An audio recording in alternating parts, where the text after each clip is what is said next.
Sir நல்லா இருக்கிறீங்களா? சந்தோஷமா இருக்கிறீங்களா? இப்போ உங்களுக்கு வசனம் சொல்ல போகிறேன். என்னன்னு பார்த்தீங்கன்னா, இயேசு சிலுவையில் பேசிய 2ஆம் வார்த்தை ரட்சிப்பே. லூக்கா 23:43. ரட்சிப்பே. இயேசு அவனை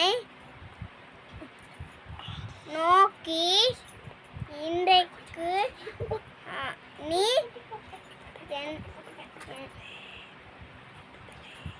என்னுடனே கூட பரதேசி இருப்பாய் என்று மெய்யாகவே உனக்கு சொல்லுகிறேன் என்றார். ஆமென்.